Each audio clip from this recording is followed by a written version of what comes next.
Assalamualaikum warahmatullahi wabarakatuh. Perkenalkan, nama saya Nabila Enda Safitri dengan NIM C1B023029. Di sini saya akan menjelaskan tentang persepsi dan pengambilan keputusan pada organisasi kampus Universitas Jambi, yaitu Himajumen. Pertama, ada poin persepsi. Berdasarkan hasil pengamatan dan wawancara ringan dengan beberapa anggota Himajumen, muncul beberapa persepsi yang berkembang dalam organisasi. Yang pertama itu ada persepsi positif Himajumen. Beberapa anggota memiliki persepsi positif terhadap Himajumen. Organisasi ini tuh dipandang sebagai wadah untuk mengembangkan soft skill seperti kepemimpinan, komunikasi, dan kerja tim. Selain itu, Himajumen itu juga dianggap memberikan kesempatan yang luas untuk memperluas relasi melalui networking, mengikuti lomba, serta kegiatan eksternal yang menambah pengalaman mahasiswa. Kegiatan-kegiatan yang dilakukan organisasi juga dinilai menyenangkan dan mampu meningkatkan rasa percaya diri anggota dalam berinteraksi maupun tampil di depan umum. Kemudian di sisi lain juga terdapat persepsi negatif yang juga berkembang di kalangan anggota. Ada anggapan bahwa beberapa program kerja itu bersifat repetitif dan kurang inovatif sehingga menimbulkan kejenuhan dalam partisipasi anggota.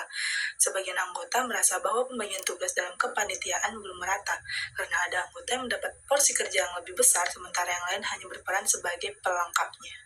Kemudian ada beberapa bias persepsi yang muncul dari hasil pengamatan. Ditemukan beberapa persepsi yang mempengaruhi dinamika organisasi. Yang pertama itu ada halo effect. Anggota cenderung menilai bahwa setiap keputusan ketua selalu benar karena ia dianggap paling berpengalaman. Kedua, ada selective perception. Beberapa anggota hanya memperhatikan informasi yang sesuai dengan sudut pandangnya dan mengabaikan informasi lain saat rapat. Kemudian yang ketiga ada confirmation bias. Anggota lama itu lebih mempertahankan program kerja yang lama meskipun ada masukan inovasi dari anggota baru. Dan terakhir itu ada stereotype bias. Terdapat anggapan bahwa anggota baru belum mampu mengambil keputusan penting sehingga perannya lebih sedikit dilibatkan. Kemudian ada poin analisis tahapan pengambilan keputusan dalam Himajumen. Yang pertama itu ada identifikasi masalah. Contohnya itu seperti penurunan partisipasi dalam rapat dan kegiatan Himajumen. Kemudian ada pengumpulan informasi. Anggota tuh mengisi form kehadiran melalui diskusi. Dan ada juga alternatif solusinya seperti ada ide, ada penjadwalan ulang, sistem reward, publikasi yang lebih menarik. Kemudian ada evaluasi alternatif, yaitu dipertimbangkan dari sisi efektivitas, biaya, dan waktu. Ada keputusan akhir di mana disahkannya dalam rapat pleno atau musyawarah pengurus. Terus ada implementasi, pelaksanaan program dengan pembagian job desk yang jelas. Terus ada evaluasi dan feedback dilakukan saat rapat bulanan dan laporan kegiatan. Proses ini tuh sudah berjalan cukup baik, namun partisipasi anggota dalam tahap diskusi alternatif itu masih kurang merata.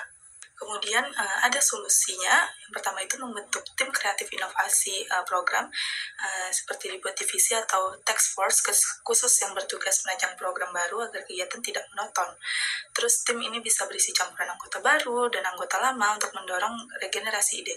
Kemudian ada peningkatan reward dan apresiasi kontribusi anggota, memberikan penghargaan kecil seperti sertifikat, poin kaderisasi atau pengumuman member of the month.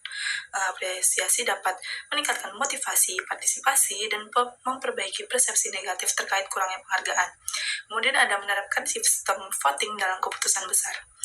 Keputusan yang menyangkut kegiatan besar, dana, atau arah organisasi dapat diputuskan melalui e-voting sehingga semua anggota merasa terlibat.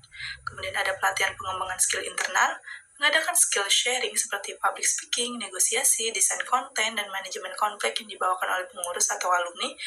Kemudian pelatihan akan meningkatkan kualitas SDM dan memperkuat kepercayaan anggota terhadap organisasi.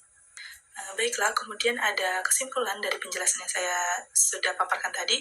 Secara keseluruhan, Himajumen dipersepsikan sebagai wadah pengembangan kemampuan, relasi, dan pengalaman yang bermanfaat bagi mahasiswa.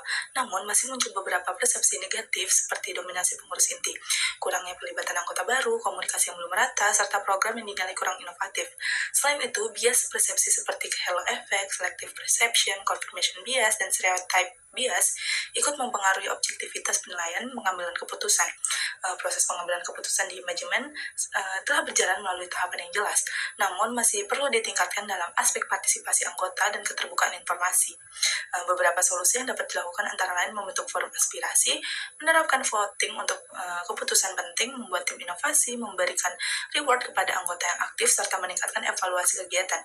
Dengan penerapan solusi tersebut, organisasi berpotensi menjadi lebih inklusif, efektif, dan responsif terhadap kebutuhan anggotanya. Baik, itu saja pemaparan yang bisa saya jelaskan. Kurang dan lebihnya saya mohon maaf. Wabillahi taufiq walhidayah. Wassalamualaikum warahmatullahi wabarakatuh.